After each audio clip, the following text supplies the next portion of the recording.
Council News, Media, and Research, we have 310,000 readers nationwide. 75% of that is administration. It's not teachers.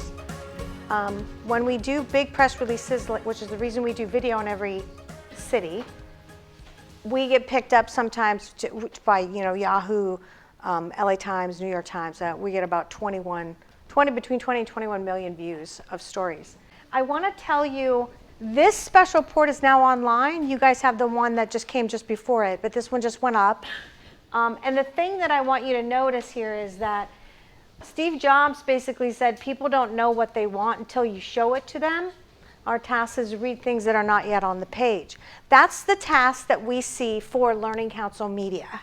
We feel like it's our job to show you what the future actually is, what it looks like, and why you have to get there.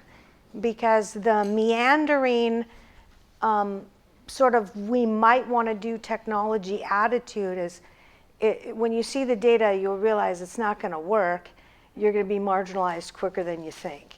And that's a message for top administration. So we're typically seeing anywhere between 3 in one city, and 15 superintendents everywhere we go, because they know this is happening to them. And they feel like they're in the sort of high seas, big storms, and about to fail and go under. And they don't want to admit that publicly, but they want to find a way out. And the practical aspects of that are resting with people like you. Like, you have to execute. Okay, so we've done this digital reference guide, and you can still download this. It has over 200 definitions in it. One of the things in it talks about the fact that if you live here in your technology management down at what I call the boring level of technology, which is digital documents and a lot of discrete digital learning objects, what you're really doing is you're adding a lot of more instructional planning work on the top of your teachers, because they think very linearly and they're discrete object oriented, right? It's a chapter or a video or a single thing. They don't think like the digital world, which is something that creates logic in the pathway and it's automatic, okay? All the way up here at the courseware level, this is single loop animations like PowerPoint, Prezi, video, collections of things, feedback loops like social media does feedback loops, things that'll make you do minor coding like WordPress, all the way up to highly designed courseware. When you get to this level, you will have reduced the labor load on all of your teachers phenomenally and automated the learning pathway. That is where the top schools are now nationally. They've transitioned away from letting everybody do all their own lesson planning to mandating courseware and not books. And that transforms the job of a teacher. All right, so then we talk a lot about experience, which was really great. Brad was talking about this. The experience that is actually happening right now in education, and he talked about this, is that we're trying to get teachers in schools to move into the digital world, at least talk about it a little more. But we're executing on an analog world, and we're going out of sync with our own student population. So workflow and how students move into doing some AR, VR, doing some robotics, doing all the different activities, and then moving your administration to dynamic real-time learning management, tons of dashboards, looks like a war room. This is your future. But if you're thinking in an analog way, you still don't see that the world would be anchored around house rooms, physical attendance or remote managed by one person. Maybe you got 4 or 5 house rooms. It's like Harry Potter world. House Slytherin, right? House Gryffindor. And the kids then move in flight patterns it looks like a random pattern out to classroom intersections. It's more like a college campus, right? This requires a lot of logistics, and I'm going to talk about that a lot. But this is what the future looks like. And it looks like that because you won't get enough teachers. Students will leave because they're more in the digital universe than the analog world that they come to. when they come to a physical building and people teach, they don't get it, and they go out of affinity with it, and they want to go to an online, which actually gets them a humanless learning, and that doesn't work either. So the future is the middle ground between those two things, and that middle ground requires a tremendous amount of logistics. All right, so during the pandemic, actually just prior to the pandemic, we got a lot of calls talking about, the old pattern of teaching and learning is this pattern.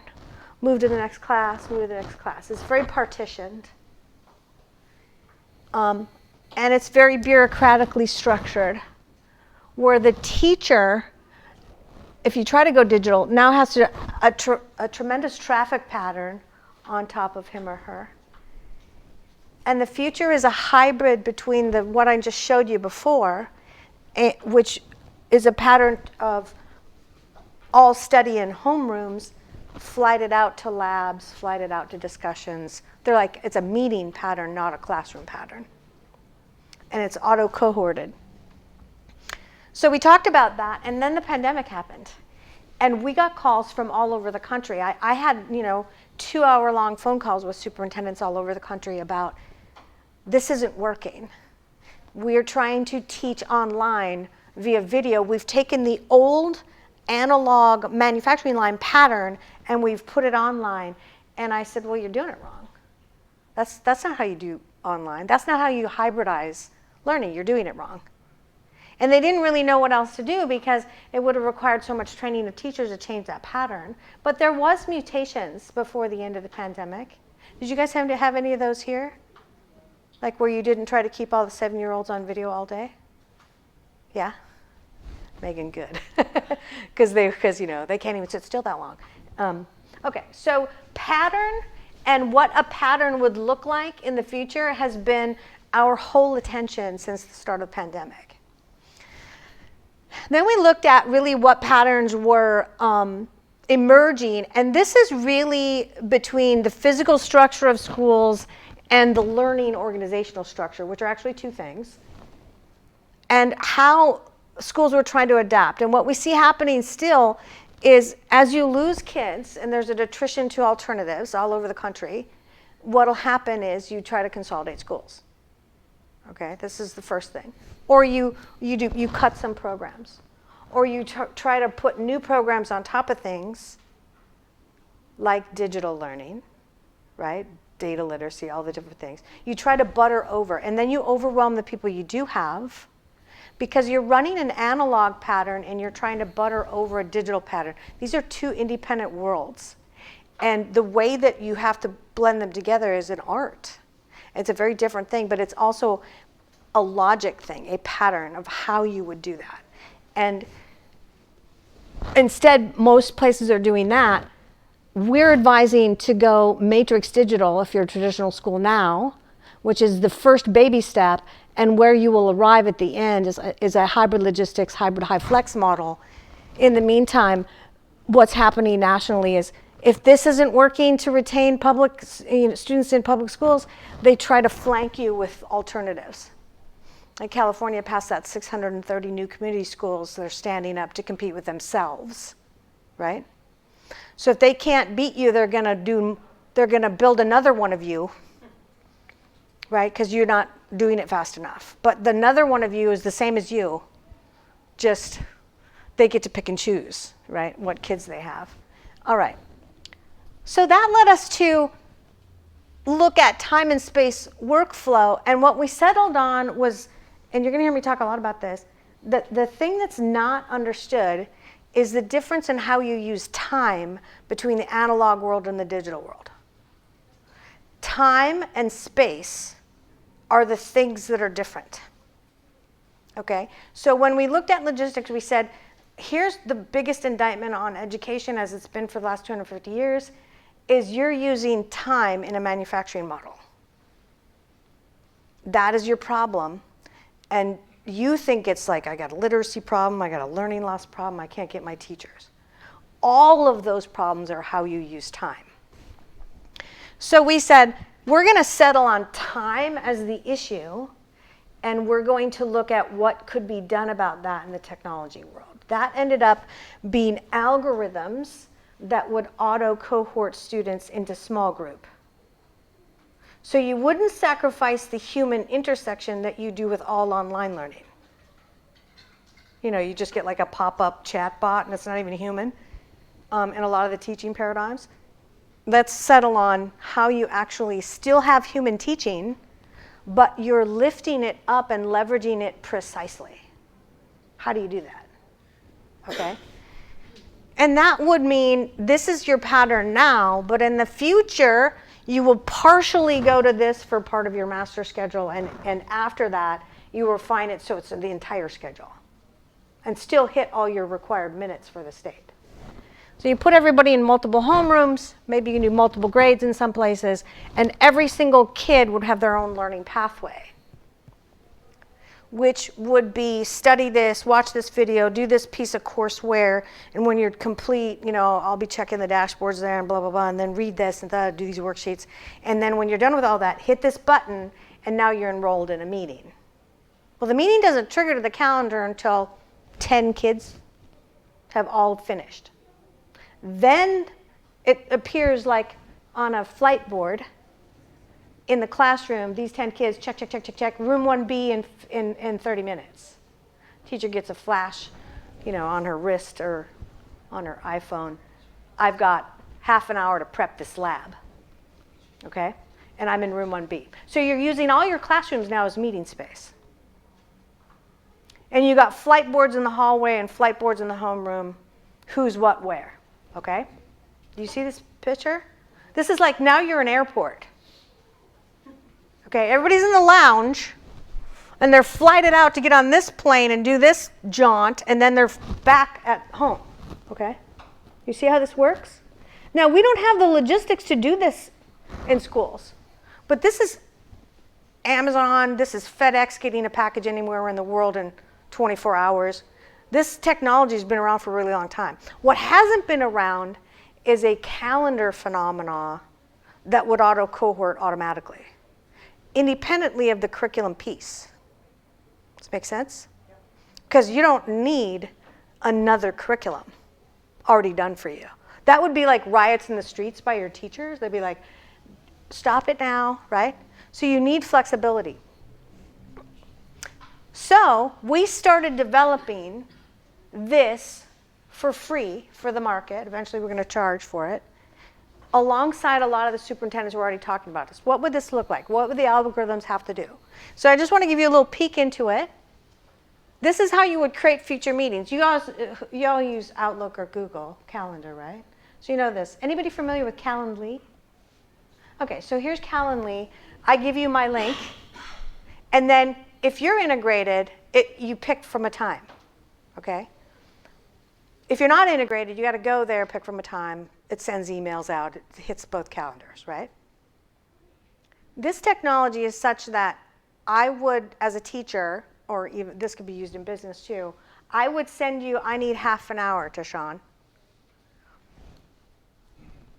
You would be invited to go into the system, integrate your calendar, and you don't pick a time. The AI picks the time, because it looks at your calendar and looks at my calendar, and it sends us both, here's the time. So you remove a tremendous amount of thinking through blah, blah, blah. Now, if you're trying to do that with many people, a few at a time, the algorithms get very serious. So you have to have this. So let's say here's the name of your meeting. You're going to cohort size 3. You can go up to 100. You can do it for 1. What's the length of the meeting needed? 35 minutes. I've got a target as a teacher. I want it by 1st of September at 11 p.m. That should have been a.m. But then I'm going to have an interval. And the interval means after the first 5, let's say I have, this one says 3. 3 kids accept the first meeting. It locks on the calendar. Now it has to start accruing the next 3. So it uses the interval to give a second target to everyone else. It says, when do you want the next meeting? I want it every 10 minutes, because I'm using this in my Carnegie unit time. So first 5, the first 3 come over here, do my thing with them for and then I got the next ones coming up. It's like this. I could make this 20 days, the interval. So the first ones I did, I got a 20-day interval before the next 3. I can make it an hour. I can make it a day. I can make it 2 hours. Then I have an interesting algorithm, which is I'm going to require a full cohort. I have to have 3 or I'm not going to do this meeting. Okay? That means if 3 accept, but then for some reason one of the 3 had a doctor's appointment come up, they would do a button called push forward. So they're going to go into the next cohort. Now there's not 3. There's only 2. If you checked this, it would mean the meeting would delete itself and look for another time and wait for the 3rd out of your whole group, okay?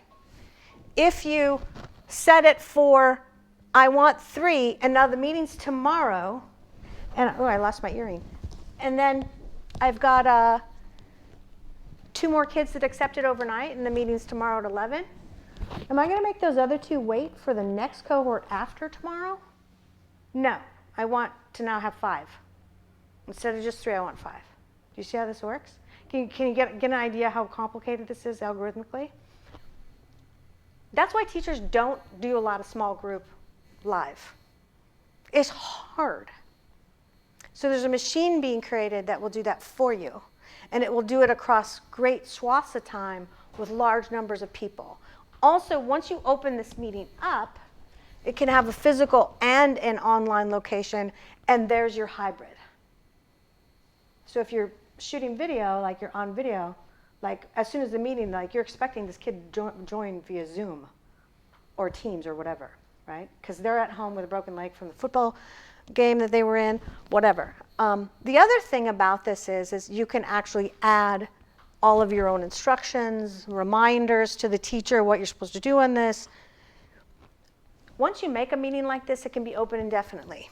So you could run courses online with a starter gate of students who've joined, but since the meetings and the meeting sequence is open indefinitely, you can add new kids at the beginning of the sequence at any time. That means courses have no start date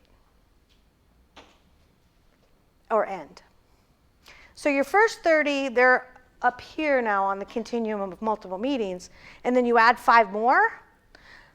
Really fast ones might end up joining in terms of their sequence, how fast they're moving through the materials and the meetings, with the tail end of the earlier ones. But they'll be auto-cohorted, because it's using the nearest neighbor algorithm, kind of like what Uber does, finds you a driver. All right. Once you make a meeting, it gives you a link. So you don't have to have people come into this system. You can put it in your own learning management system, in your Google Class, in Microsoft, whatever you want to do. Does this make sense? Okay, I'm going to stop there for a second, because then I'm going to give you a lot of data about what's happening in the market. Do you guys have any questions about this? If I go too fast? Would a kid get a schedule then that has all the different things that are happening on their calendar? Or Yeah, that's the other thing that the superintendents were telling us we had to build. Well, it was really a chief economic officer that said this. They said, that's all well and good, but you can't just put a whole bunch of kids in a homeroom and then they have meetings pop up from every teacher. Because they'll just like, not check something or whatever. So there's a separate thing that happens. Either you use your existing master scheduler. So they're given a schedule of study math for this hour. And the homeroom leaders can oversee that, like show me your schedule, blah, blah, blah. Okay, you're supposed to be on math. You're supposed to be on this, you're supposed to be that. So we flanked that with building a new type of master schedule that you can issue a schedule down to the 1. Okay? You can also put whole groups in there. But you can keep iterating schedules. So you have like your master schedule. All you 6th graders on language from this to this, which is helpful for teacher setting meetings. Okay? And then math here and social studies and blah, blah, blah.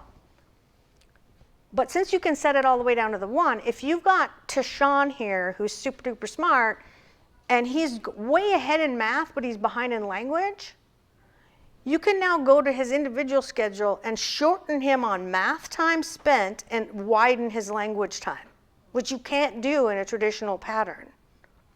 Because you're stuck in that class, right? Now bored because you're way ahead when you could already be moving on to your next subject. Does that make sense? So this is the art of using time, which is what's coming to education, and it's coming because the online schools are already doing this. They're just missing the human intersection, and your brand is human. Your brand is build someplace that people even want to go, right? Make it so experientially thrilling they want to go, but you better do it right. Like, I don't want to go if there's not a really good reason to go, right? Like, I don't want to be there, right? Because now you're wasting my time, and they all learned that during the pandemic. They're resistant to coming. And yet we're telling them, well, you got to be there like all the time. I don't care if you're bored. I don't care if we're operating in a totally different universe than yours. You got to be there, right? Pounding on. I had one superintendent in Baltimore that was like, absenteeism is off the charts, and we got to do these 5 things, like educate them on why it's important to be here, and talk to the parents, and blah, blah, blah, that kind of stuff. And I'm like, that's just pounding the podium. That's not doing something to make it so they want to be there, right? So there's a really big difference in terms of like really what you have to do to use time in a pattern that melds between the digital, logical, precise use of time and the analog manufacturing line world that you've come from, right? So I'm way ahead of where most schools and districts even want to think, because they're already at the point where I can't get my teachers to use tech as it is. I'm going to tell you something. When I show you this data, you're going to see that if you don't force the issue from a leadership level, you won't be. Literally. So, okay, so there's a link there. So this is the piloting school, one of them down in Florida. Started with a few kids. Now she's at 80 kids. Built all her digital pathways using digital courseware, and then transected it with a series of auto-cohorting meetings. So those are standing pathways. Enter a child at any time from any direction, and then they transect the pathways, okay? She can auto-cohort, or she can have them cohort to 1 at a time. Doesn't need very many teachers. I think she has like 3 now. She started with 2. These 2 girls were 3 grades ahead in every subject. They fell out of public from boredom. When she tested them, she's like, what? They were way ahead. They were super smart girls. So she's been able to customize pathways and give those 2 girls extra electives. She also had a boy that was in 9th grade that was on 2nd grade materials. And he didn't want to do anything. He wanted to sit in the back of the room and do this, right? So she worked with them and gave him a customized path in courseware to just meet him at where he was at. He originally didn't want to do it because he said this software is baby materials. Because you know how these companies do this? They like gamify it and animate it and for 2nd graders, right? So a 9th grader doesn't want to do baby looking stuff. So I've been talking to a lot of these software companies like, listen, with the number of no education immigration coming into this country, we're going to have to start at kindergarten level. We have to build materials for kids that are much older that look like they're going to want to do it, right? You guys need to duplicate yourselves into some other visual graphics stuff. But once he found out that no one else knew but the teachers what level he was on, he could sit in the back of the classroom with his laptop facing him, and he actually got through 3 grades of material in 1 year, which was great, and he's catching up quick, right? Okay. So this has led Learning Council news media to go, okay, we have people now on board to just work with you on your workflow efficiency. These are the takeaways we want you to think with, right? You need to work on workflow efficiency. This is a structural shift. We're in the middle of a structural shift. We're not just in the middle of a technology shift, a buttering over of technology. We're in the middle of a workflow shift. We're also in the middle of a new level to strategic planning. Strategic planning to a lot of superintendents means I'm going to write this really cool goal.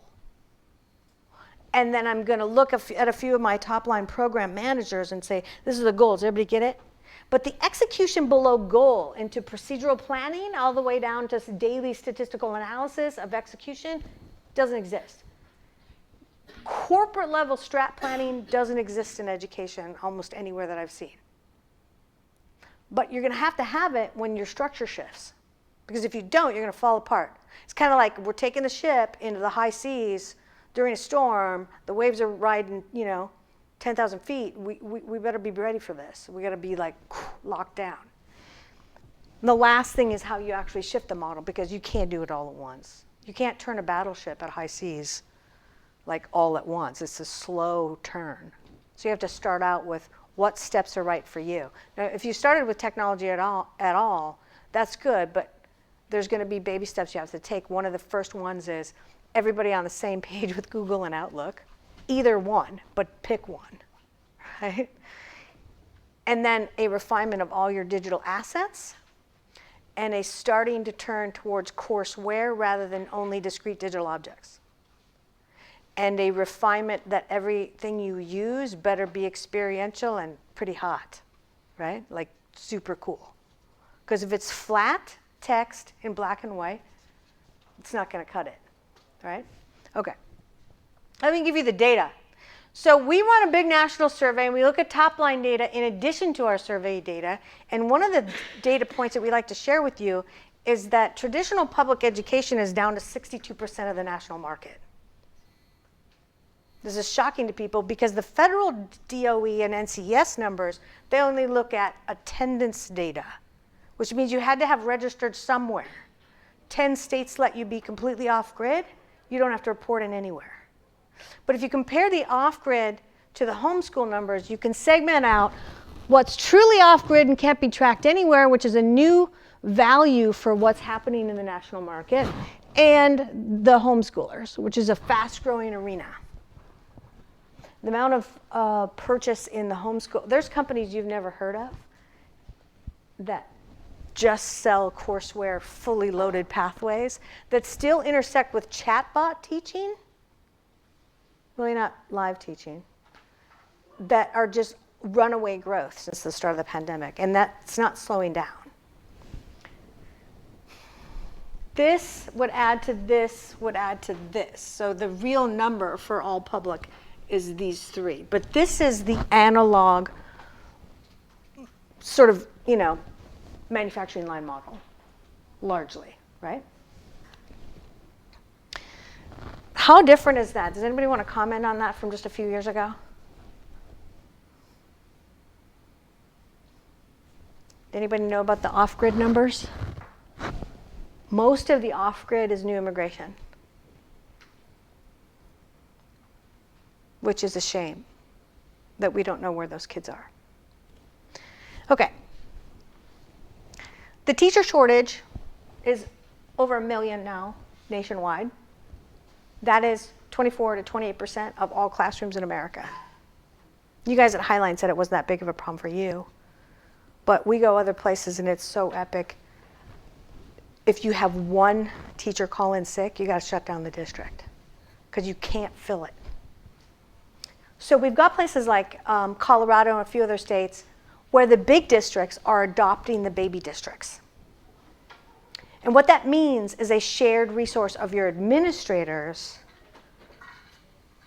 so that they don't have to hire those out in the regions, right? Specialists like in technology, some super duper language specialist. You don't got to hire that person now in 3 districts out in the hinter regions, right? Because they're shared by one of the big ones.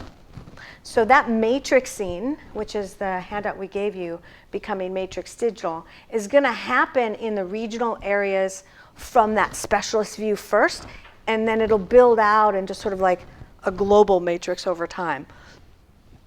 By the way, that's not going to get any better, the shortage, until at least 2030. It's going to get worse, which is another reason to look at structure, because you can't have that many empty classrooms. I was standing in Idaho doing this event last year when one of the superintendents said, I got to duck out for a second. We can't get enough teachers. We're having a problem today.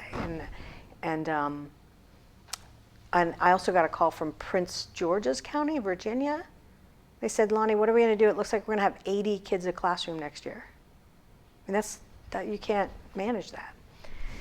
Okay, so these are hard to read. Let me see, Washington. Where are you guys at on this continuum? Your rate of absenteeism?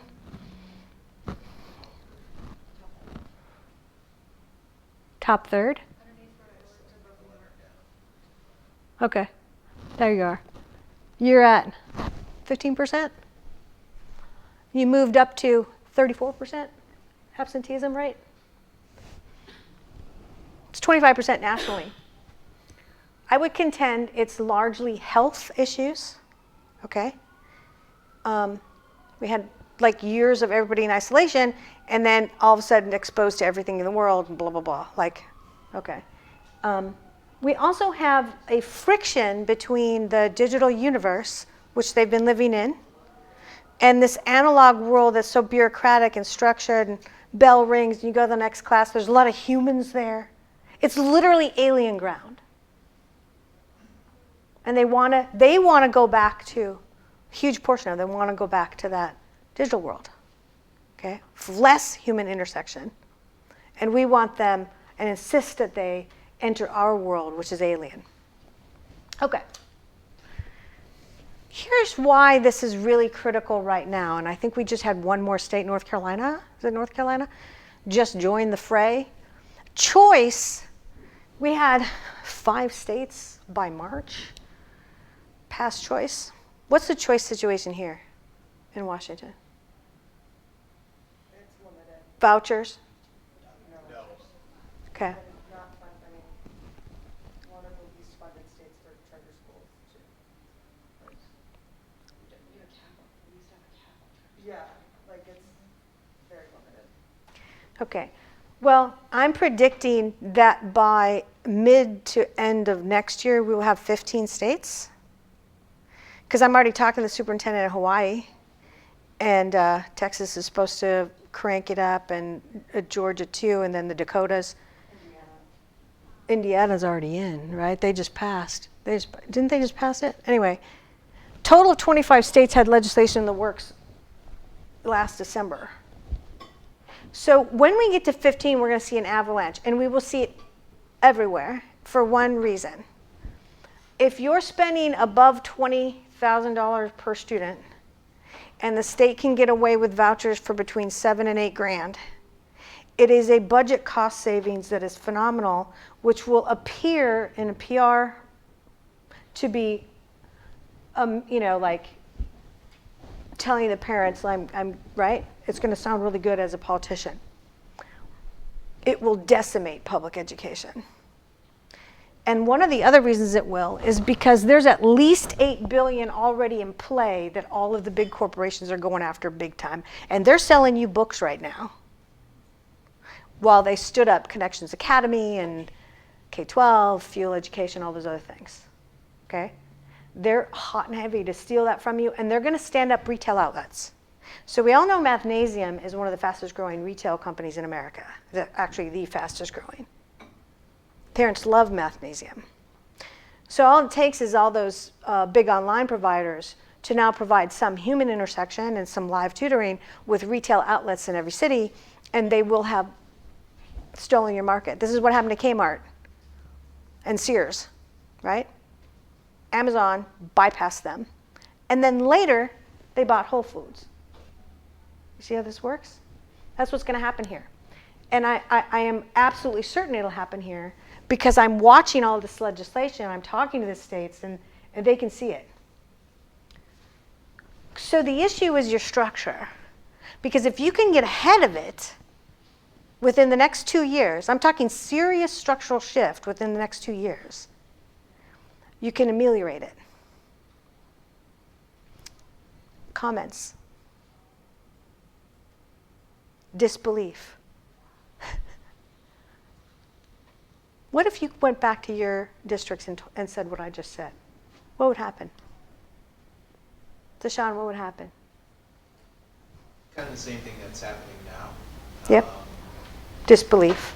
Yeah, because a lot of what we do is currently slowed by tradition, fear, or compliance, right?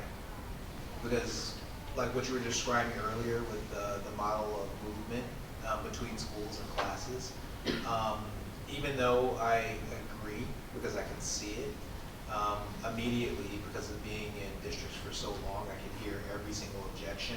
Yes. As to why That won't work. That wouldn't work, or we couldn't do it. It mostly has to do with compliance and instructional minutes, and a portion is associated to instructional minutes, and the challenge of master schedule, and all those things, which are structural components. But Yeah. the big part of it has to do with vision Yeah. and communication of vision. Yeah, and that's another thing. All resistance to change is human, right? Machines aren't resistant. It's the humans. And that's the leadership issue. Because if we can get more superintendents on the same page with, like, change or die, they can lead.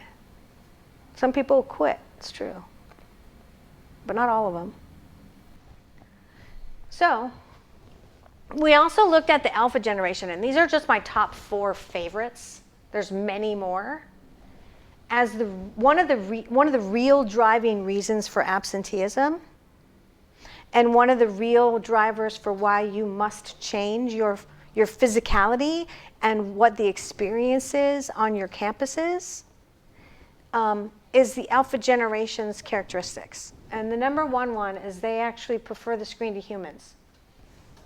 They like to be on the esports teams, but they don't really like humans as much. Does anybody notice this?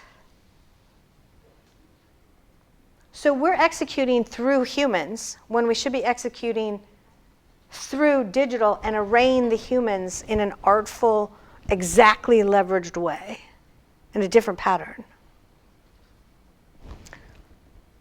That actually is purposefully human. There's a difference.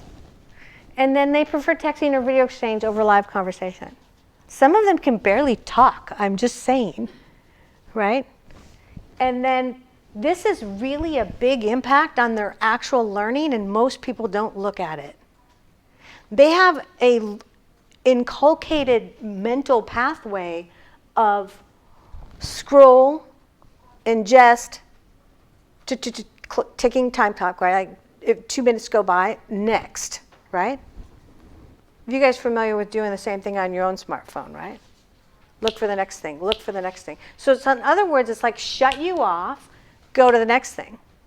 You guys have, as adults, you have about 20 minutes, so I've passed your limit already too, so you guys have probably shut me off. But hopefully I can get your attention back. And then you've got the fact that they're seeking specialized skills. So they're born into a world where they have an iPad or an iPhone by the time they're 2. Okay? And they're exposed to the fact that the physical world, the entire globe, and all of its 8 billion people is immediately available right here. So their perception of reality is all of humanity is their cohort. It's a different perception of reality than we had when we were young, which we would go to school. It's the physical people bodies was our cohort, our competition, who we were trying to impress. Now, you're trying to build, in this generation, an identity that will withstand uniqueness against a global 8 billion and all knowledge on the internet. So they'll pay $300 for a pair of Nikes. They'll color their hair. There's many things that they're trying to do to stand out because their perception of reality is the global internet, not you. In fact, you guys barely matter because you're such a small component of the all. Does that make sense to you guys? This is affecting discipline, right? It's affecting whether they grant you any stature at all. Because if you're not on the internet in 16 different places, you don't exist. My daughter actually said to me one day, she goes, "You don't keep up your Facebook. People are going to think you're dead." You know, like seriously. Okay, so do you see how this could affect absenteeism? Okay, any comments? You guys see this? Yeah. This is a whole workshop you need to do to have all of your teachers understand the friction they're experiencing is cultural. And the response is judgment, right? Like, you know, we have to make them want to engage with each other and us, right? So it's judgment over lack of socialization, right? Instead of meeting them where they are. And we're going to shut them out of it, put their phones away. They can't access them because they need to be here in time and space. But yes. But then that's affecting social emotional issues because you've just taken them out of their world and created a friction for your world. And they've rejected your world already. And now you've given them a social emotional anxiety and they don't want to go. And they want to have an alternative educational experience and they're going to leave. The mom, I don't want to go to that school anymore. There's almost a sense by this generation that you're bullying them. Okay?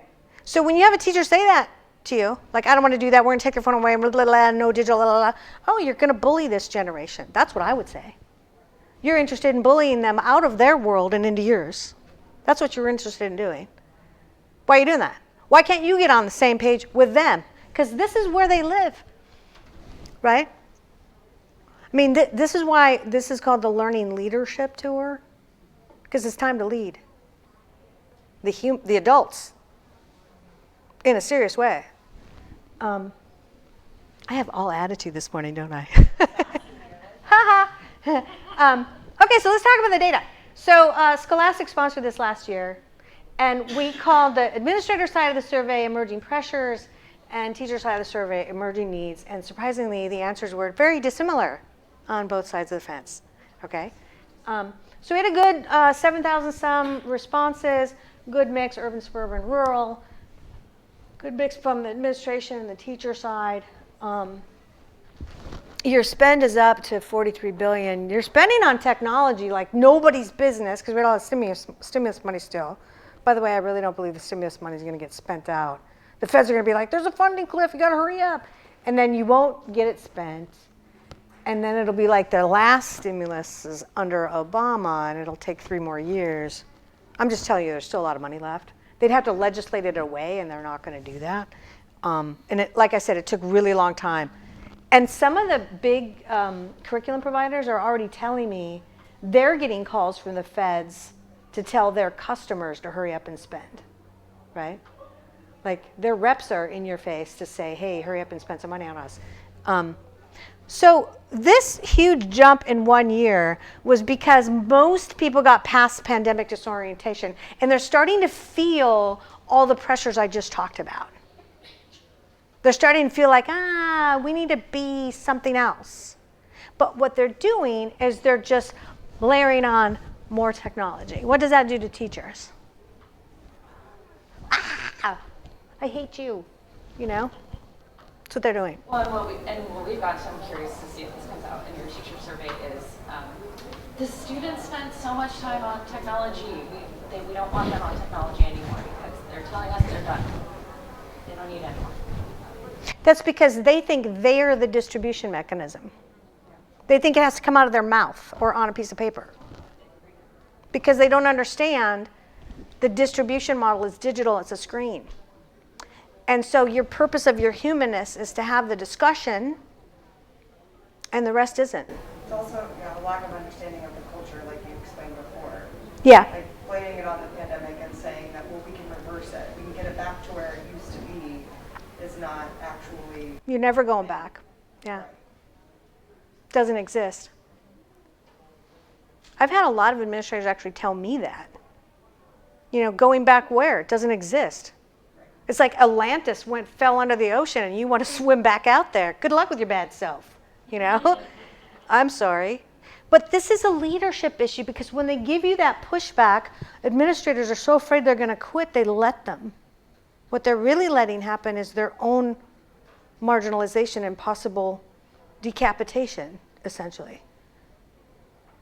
Right? Okay, so we spent a lot of money. We didn't spend it on hardware because hardware was like so 2 years ago. right? Except for the more exciting hardware, which is esports, AR, VR.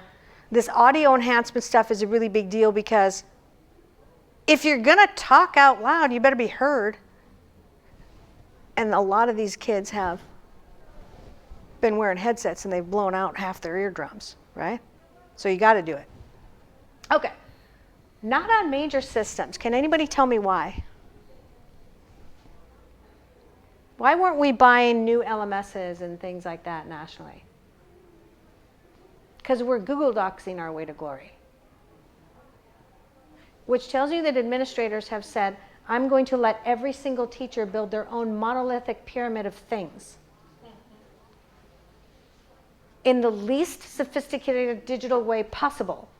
I would also say that like digital platforms are, like curriculums are designing their own LMSs. Yeah, they're in an LMS. Their framework system of them, They're yeah. making their own LMSs instead of us pulling into the campuses and the Schoologies of the world. Maggie, you're totally right. And that's going to be... It's annoying from a support standpoint because now we have to support people in understanding all these myriads of platforms, even though they're going to use Canvas in college. Yes. Well, higher ed's having its own suffer point. I'm going to show you that data.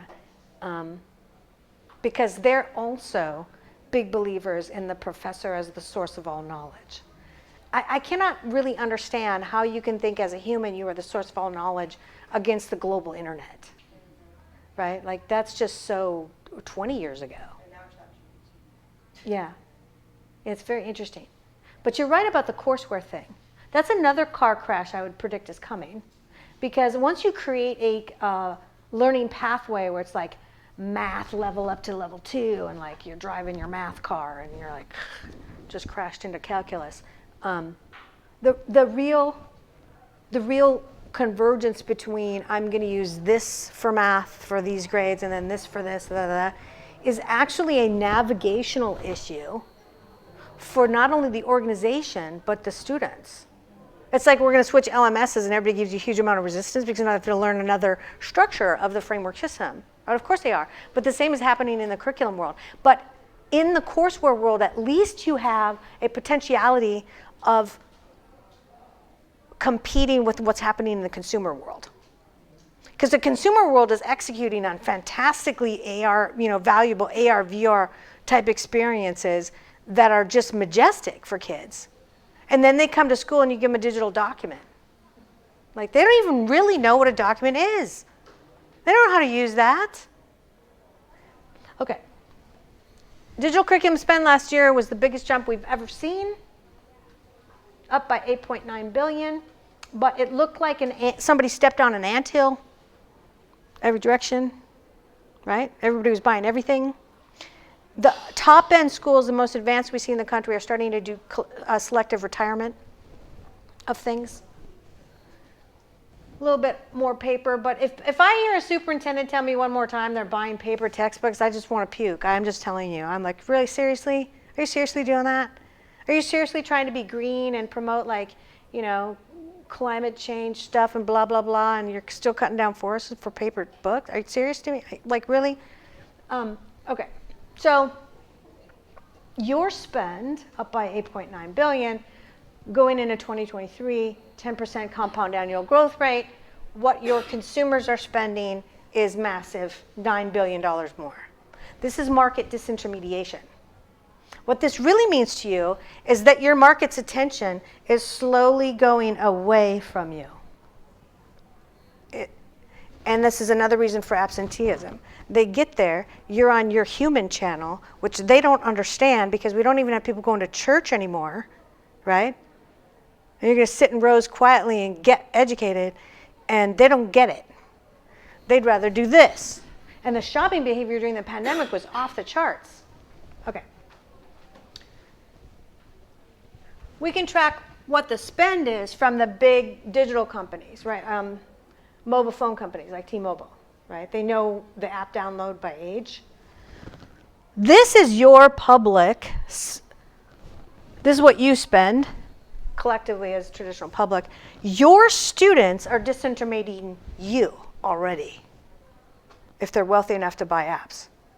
grandparents buying the math app, the colors app, the thing, a Tinker subscription so they can learn to code, a Brain Pop subscription so they can do supplemental to you. And then they get to school and you got parents in your face saying, how come you're not using this? That's happening now all over the country. How come you're not using this? Because they were all shopping during the pandemic. And they get to school and you're using Google Docs and you're trying to lecture all the time. And they're like, I don't get you. I'm gone. Right? So the friction is enormous. This is what you're spending on. I just highlighted this stuff. I want you to notice something. This is intentions to purchase 2022, considering use, which means it's starting to be evaluated. This is last year. This is what the teacher said. Notice all the teacher numbers are way higher than the administrator numbers. On average, nationally, they want to use more technology. They're shopping too.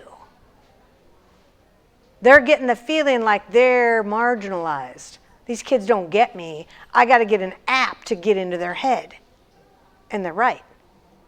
And administratively, you're thinking, I'm just going to let them all use different apps, and then your whole operation goes kasplooey because everybody's using something else, and you got learning loss just on learning apps. They got to learn 57 apps. Here's the most interesting thing, I think, is that the top 4 for administrators were social emotional, calendaring systems, drones, and learning object repository. The learning object repository tells you they're trying to get organized. They're starting to get the feeling like they've done digital wrong. They have. It's kerspluied. And then drones and AR, VR would be right in there too. I'm talking to Joe over there from Z-Space. Because those technologies, your technology, is exciting. Parents are going to not pay that much money to do it at home. It gets kids to want to attend. So you better weave it into everything. But here's the really interesting one. We know from an independent survey, they don't even know what hybrid logistics calendaring is, but it sure sounds good. I want it. Because almost nobody, you guys had never heard anything about what I showed you earlier about auto-cohorting calendaring. Never seen it, right? But look how many nationally, 7,200 responses said they wanted that. They don't know what it is. So this tells you one thing. They're somehow perceiving time, like I said before, is the flux point. The use of time, how we use time. Got to do something about it. Let me show you this. Okay, pressures. I'm going to go really quickly because I know I'm out of time. Okay. You could have said 5, 5, 5. This is weighted average from the administrators. Social emotionals, they're number 1. Expectation of better digital communication. What do you mean I can't get my kids' test scores on my app? Seriously? Right? Like, why does it take 3 months to get that? Why can't I talk to you? Greater online course options. This is what they want. This is what the pressures they're seeing. And then teacher said, higher absences, big pressure point. Social emotional wellness, learning loss, and we gave them one other option, their own social emotional wellness. Okay, I just want to say that one thing about social wellness of the human teacher population is that if they're given the right to give you pushback, they will. And it will cause friction in them and an emotional response. This is a leadership issue, right? What is the reason you're losing kids? Number 1, flexible schedule. So I'm back to time. Time is the most important thing to start manipulating. Okay. What are your operational unstable areas? Instructional priorities or directors are constantly changing. Why? Because when you're at the high seas, rough seas, everything's tossing you one way or another. If you have one more absence, you got to shut down the whole school. Oh, wait, I got to try AR, VR to get kids. I got to do esports to get kids to be interested in me. I got to try to get my teachers to use something, but they're giving me pushback. I'm stressed out to the max. I'm going to try another program. I'm going to try to drive home how important it is that you're here every day because too many of you are absent, so I'm going to pound on the podium. Another program for everybody to implement. I'm going to keep trying more things. Why? Because you're under attack from so many directions that ultimately you are not built for this age. You're the wrong structure. You're not built for this. You need to restructure. You need to not be Kmart, you need to be Amazon with Whole Foods. You need human intersection because human is your brand. Figure this out. How can I run the ball down the middle of the field between human and digital? And not try to be what I was. I got to be something different, but how do I do it with precision? How do I get people to want me again? My marriage is going bad, right? How do I get them to want me again? So we ask teachers, what do you think you do versus what administrators think teachers do? Look how the answers are different. I don't know how you run an organization where what I think you do when you work for me is different than what you think you do. That's not an organization, that's a madhouse. Here's the most interesting thing about this. If you add facilitator, the fact that all the additional comments led to specialist or facilitator, and guide, you got 40% of the teachers. 40% of the teachers in America have figured out they can't be the source of knowledge, a lecturer. They can't be the top two. 40% have figured out that the old-fashioned way of teaching doesn't work anymore. 40%. The administrators haven't figured it out, which is why I'm on tour. I got to get way more administrators to figure this out. It's been years since they were in the classroom. They don't get it. Once they get it, they can help the 40% and drive the rest in. Almost any trend, once it's over 15%, will avalanche. Has anybody read Crossing the Chasm? There's a really great book, Crossing the Chasm. How you get something to go viral. Once you hit 15%, it will go viral. You have to get 15% of your teachers to go all in, and you have to change your structure. So, what do they think they need? Time. The way you're built doesn't give them enough. Pull them out of classrooms, pull the kids in homerooms. You see the vision. Now they only have to go to a meeting or a series of meetings several times a day. The rest of the time they're floating. What are they doing during that time? Customizing. And they're going in and they're grabbing this guy. You're running behind, dude. Come over here. Let's fix your understanding of fractions. This is what they want in the market, and this is what they need. Time. You can't pay them enough to give them time. More pay doesn't solve this. So we also ask, what are your duties? 40% of teachers spend a minimum of approximately 20 hours a week on finding things, building them into lesson sequences as discrete learning objects, and then digital traffic.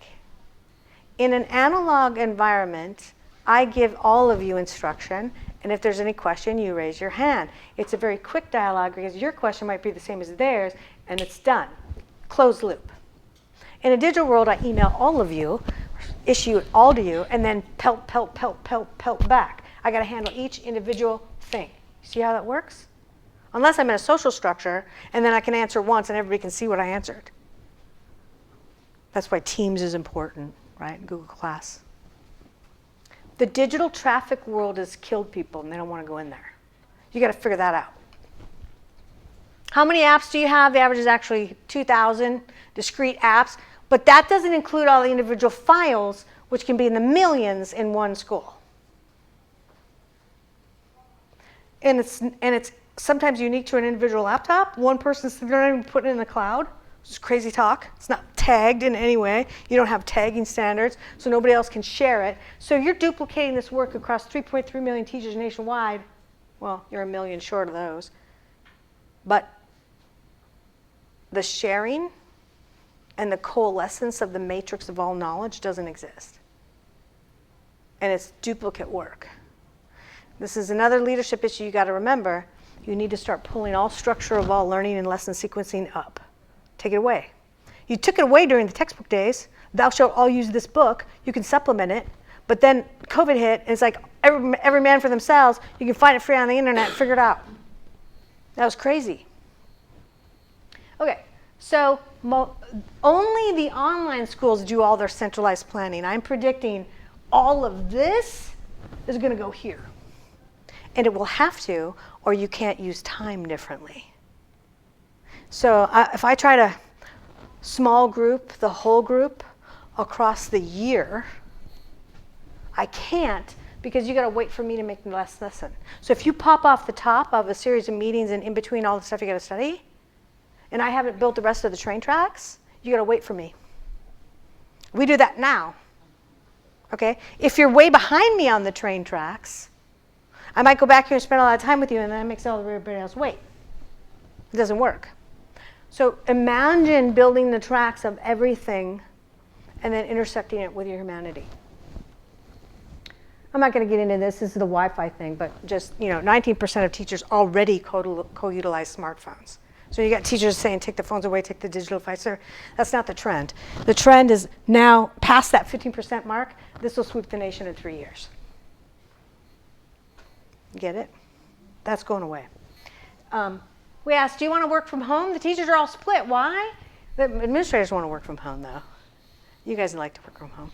The teachers are split because they really believe that they are the source of knowledge. They're not. They're the source of figuring out why you don't get it.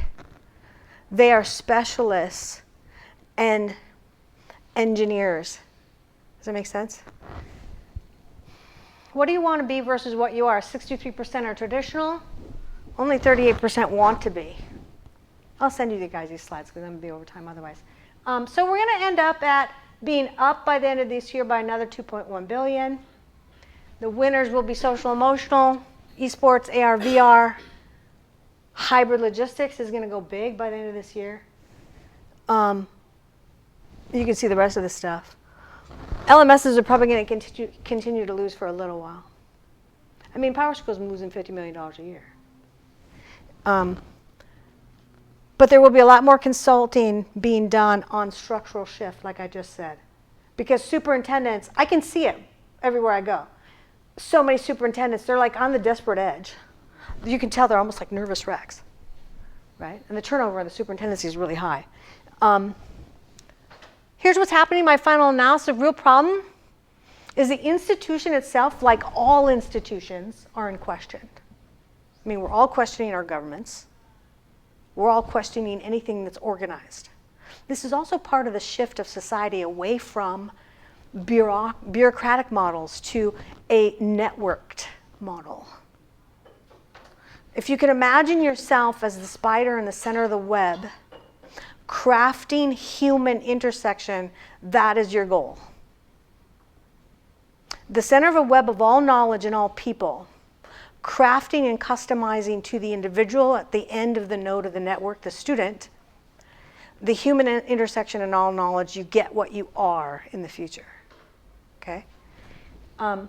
So I'm expecting structure to change. Time is the constant. Learning is the variable. You make learning the constant and time the variable, you get it. Okay. So that's it for right there. We have a lot more time for questions, but it's important that we give you a little break right now. And then we'll do questions, and then I'm going to go into one other thing, and then we're going to, well, we have the rest of the agenda. Okay?